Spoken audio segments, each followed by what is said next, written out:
আসসালামু আলাইকুম। বগুড়ায় ব্র্যাকসিডের কর্মশালা টেকসই কৃষি ও জনস্বাস্থ্য সুরক্ষায় বায়োপেস্টিসাইড ব্যবহারের আহ্বান। বগুড়া সদরের যশোপাড়ায় টেকসই কৃষি পরিবেশ ও জনস্বাস্থ্য সুরক্ষায় বায়োপেস্টিসাইডের ব্যবহার শীর্ষক এক ব্যতিক্রমী ও গুরুত্বপূর্ণ কৃষক কর্মশালা অনুষ্ঠিত হয়েছে। ব্র্যাকসিড অ্যান্ড অ্যাগ্রো এন্টারপ্রাইজের উদ্যোগে আয়োজিত এই কর্মশালায় এলাকার অর্ধশতাধিক প্রান্তিক ও প্রকৃত কৃষক অংশ নেন। কর্মশালায় প্রধান অতিথি হিসেবে উপস্থিত ছিলেন বগুড়া সদর উপজেলার কৃষি অফিসার বিশিষ্ট কৃষিবিদ ইসমত জাহান। তিনি তার বক্তব্যে রাসায়নিক কীটনাশকের ক্ষতিকর দিকগুলো তুলে ধরেন এবং বলেন, ভবিষ্যতে নিরাপদ খাদ্য নিশ্চিত করতে এবং মাটির স্বাস্থ্য রক্ষায় পরিবেশ বান্ধব জৈব বালাইনাশক বা বায়োপেস্টিসাইডের কোনো বিকল্প নেই। তিনি কৃষকদের আধুনিক ও পরিবেশ বান্ধব চাষাবাদ পদ্ধতি অনুসরণের আহ্বান জানান।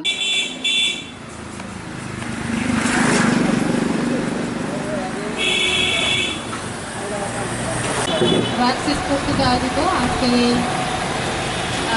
বায়োপেস্টিসাইড ব্যবহার বিষয়ক কর্মশালা উপস্থিত ব্র্যাকসিডের আয়োজক কর্তৃপক্ষ, আমার সহকারী কৃষি কর্মকর্তা, বিশেষ অতিথিবৃন্দ, প্রিন্ট এবং ইলেকট্রনিক্স মিডিয়া যাদের জন্য আজকে আয়োজন, সামনে কৃষক কিশোরী ভাই বোনেরা, সবাইকে সালাম। আসসালামু আলাইকুম। সবাই ভালো আছেন? আলহামদুলিল্লাহ। তো এটা সদর উপজেলায় 11টা ইউনিয়ন, একটা পৌরসভা। তার মধ্যে আমাদের সবচেয়ে বেশি সবজি হয় এই শেখেরকোলা লাহিড়িপাড়াতেই, কিন্তু তাই না? শেখেরকোলা লাহিড়িপাড়ায় এমন জমি আছে, এক জমিতে 5 বার করে হয় সবজি, হয় কি না? হয়। তো ঠিক আছে, তো যাই হোক, এখন কথা হচ্ছে আমি ব্র্যাকসিডকে ধন্যবাদ দিচ্ছি যে এই পরিবেশ বান্ধব একটা প্রোগ্রাম আয়োজন করার জন্য। কিন্তু এখন আমাদের পরিবেশের কথা চিন্তা করতে হচ্ছে। কিসের কথা? পরিবেশের কথা। আমরা এখন সবজি পাচ্ছি, আমাদের ফসল পাচ্ছি, কিন্তু আসলে আমরা পরিবেশের কথা চিন্তা করছি না। আমরা যে মাঠে যে পেস্টিসাইডগুলো ব্যবহার করি, আমরা পেস্টিসাইড ব্যবহারের যে নিয়ম, এই নিয়মগুলো কিন্তু মানতেছি না, তাই না? আচ্ছা, পেস্টিসাইড যখন আমরা কিনবো, বালানাশক কিনবো, এরকম কৌটার গায়ে কিন্তু দাগ দেওয়া থাকে, হলুদ দাগ, সবুজ দাগ, নীল দাগ, লাল দাগ। দেখছি সবুজ দাগ দেওয়া থাকে, তার মানে ওই পেস্টিসাইড ইউজের মিনিমাম 3 দিন, 3 থেকে 5 দিন পর ওই ফসল তুলতে হবে, ঠিক আছে? যেটা সবুজ দাগ। তারপরে কি বললাম? যেটা হলুদ দাগ, হলুদ দাগ কয়দিন থাকবে? 5 থেকে 7 দিন। আর যেটা নীল দাগ সেটা 7 থেকে 10 দিন। আর যেটা লাল দাগ সেটা 15 থেকে 1 মাস, ঠিক আছে?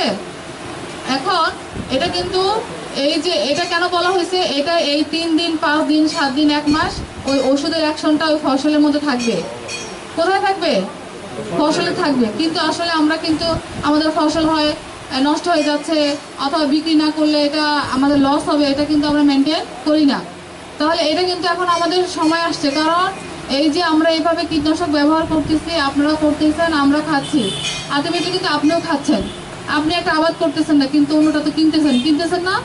এই জন্য এই পেস্টিসাইড ব্যবহারে আমাদেরকে অনেক সতর্কতা অবলম্বন করতে হবে, ঠিক আছে? পরিবেশকে রক্ষা করার জন্য, নিজেদেরকে সুস্থ থাকার জন্য কিন্তু এর বিকল্প নেই, ঠিক আছে? আমরা যদি এরকম কৌটা আমাদের বিঘায় কয়টা লাগবে? বিঘায় আমাদের মিনিমাম 12 থেকে 15টা। কয়টা আপনারা সাজেস্ট করেন? 3% একটা করে, তাহলে আমাদের 33% কি 33% কটা লাগতেছে? 11টা। তাহলে আমি 12টা বলছি, সমস্যা নাই। 11 থেকে 12টা যদি আমরা একবার যদি কৌটা কিনতে পারি, তাহলে আমাদের এই এক কৌটা দিয়ে আমাদের কিন্তু অনায়াসে 6 মাস থেকে 1 বছর চলে যাবে। কৌটা কি নষ্ট হবে? হবে না। জাস্ট শুধু এই জেলটা খালি একটু মানে 1 মাস বা 15 দিন পর একটু চেঞ্জ করে দিতে হবে। আবার আরেকটা বড় সুবিধা হচ্ছে, এখানে পানি দেওয়া লাগতেছে না, ঠিক আছে না? পানি দেওয়া লাগতেছে না। তাহলে আপনার যে এই যে মাছি ছিদ্রকারী পোকা, আমাদের যে কুমড়ো জাতীয় ফসলগুলো, আমাদের লাউ, পটল, এখানে তো প্রচুর পটল হয়, পটল, তারপরে আপনার করলা, শশা, ঠিক আছে? যত রকমের ফসল আছে, এগুলো কি করে? মাছি কানা করে না? তাহলে এই মাছি কানা করার জন্য আমরা ওষুধ স্প্রে করি। এইটা যদি আমরা ব্যবহার করতে পারি নিয়ম অনুযায়ী, তাহলে আমাদের ওষুধ স্প্রে করা লাগবে না, ঠিক আছে? এটা তো আমাদের এখানে বাজারে পীরগাছা বাজারে বিখ্যাত। পীরগাছা বাজার না? পীরগাছা বাজারে আপনারা দরকার হলে যারা দোকানদার আছে, আমরা তাদেরকে বলতেছি জৈব পালনের সব কর্নার খোলার জন্য। কি করার জন্য? জৈব বালানাশক কর্নার। আমি ব্রাকসিডকে বলবো আপনারা মোটিভেট করবেন, যতগুলো দোকান আছে আমরা ওনাদেরকে বলছি আপনারা আপনাদের প্রোডাক্টগুলো এখানে অ্যাভেলেবেল করবেন, যাতে করে আমাদের কৃষক যারা তারা যাতে এখানে এই প্রোডাক্টগুলো পায়।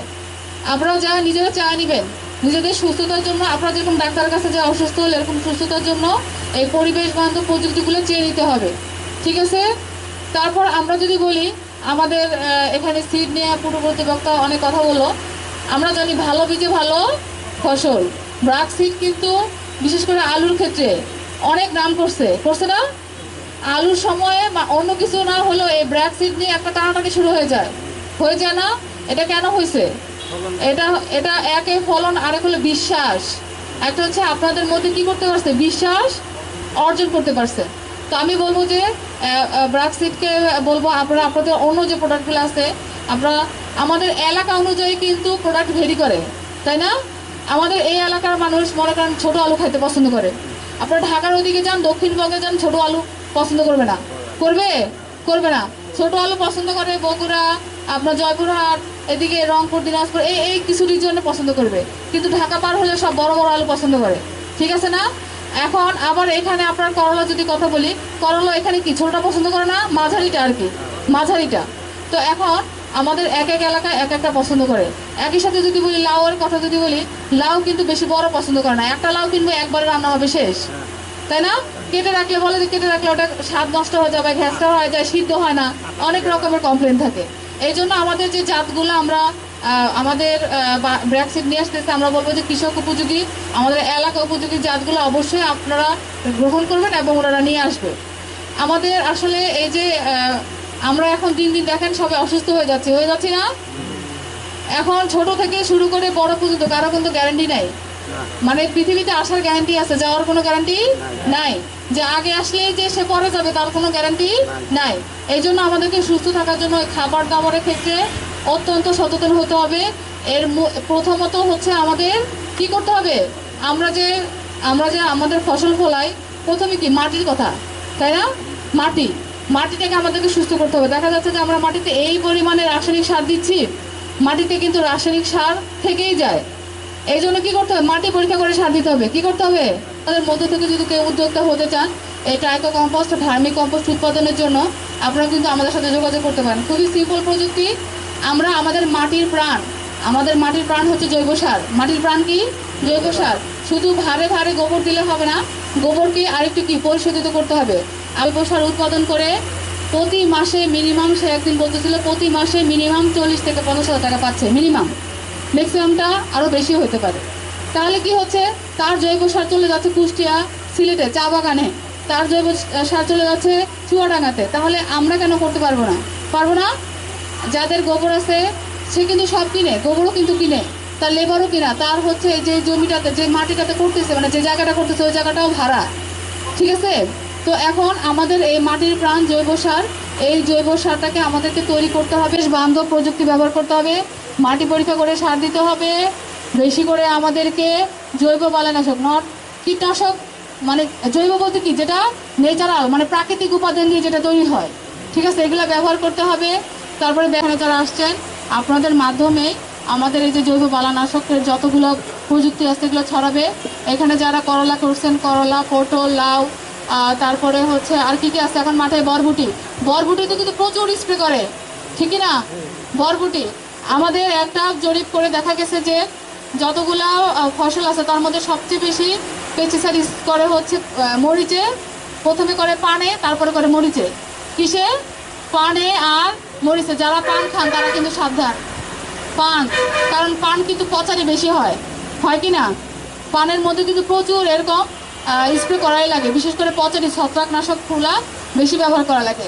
আর মরিচে তো কুকরি লেগেই থাকে। এখানে যারা আসছেন আপনাদের মাধ্যমে আমাদের এই যে জৈব বালানাশকের যতগুলো প্রযুক্তি আছে এগুলো ছড়াবে। এখানে যারা করলা করছে। অনুষ্ঠানে বিশেষ অতিথি হিসেবে বক্তব্য রাখেন ব্র্যাক সিড অ্যান্ড অ্যাগ্রো এন্টারপ্রাইজের বগুড়া 1 রিজিয়নের RSM মোহাম্মদ ফেরদৌস আলম। অনুষ্ঠানটি সামগ্রিকভাবে পরিচালনা করেন বগুড়া 1 অঞ্চলের TSO মোহাম্মদ মেহেদি হাসান। কর্মশালায় ব্র্যাক সিডের উচ্চ ফলনশীল সবজি, হাইব্রিড ধান উপসি ধানের বীজ এবং জৈব সারের সঠিক ব্যবহার নিয়ে বিস্তারিত আলোচনা করা হয়। এছাড়া কিভাবে আধুনিক চাষাবাদ কলাকৌশল প্রয়োগ করে ফলন বাড়ানো যায় এবং বায়োপেস্টিসাইড ব্যবহারের মাধ্যমে জনস্বাস্থ্য ও পরিবেশের ভারসাম্য রক্ষা করা সম্ভব তা কৃষকদের মাঝে সহজভাবে বুঝিয়ে বলা হয়। অনুষ্ঠানে অন্যান্যদের মধ্যে আরও উপস্থিত ছিলেন বগুড়া টিএসও মোহাম্মদ নূর হোসেন ও টিএসও হাসান, স্থানীয় বিশিষ্ট ব্যবসায়ী ও রিটেইলার মোহাম্মদ সবুজ মিয়া এবং এলাকার প্রায় 50 থেকে 60 জন প্রকৃত কৃষক। কর্মশালা শেষে উপস্থিত কৃষকদের মাঝে ব্র্যাকসিডের পক্ষ থেকে বিনামূল্যে পরিবেশ বান্ধব জৈব বালাইনাশক, বায়োপেস্টিসাইড এবং উন্নত জাতের সবজি বীজ বিতরণ করা হয়। News desk Tanzil Akter Lucky. ওয়েবসাইটে BD2 নিউজ টিভি দেখতে লগ ইন করুন bd2news.com, Facebook page BD2 news, YouTube BD2 news. এতক্ষণ BD2 নিউজের সাথে থাকার জন্য আপনাদের সবাইকে ধন্যবাদ।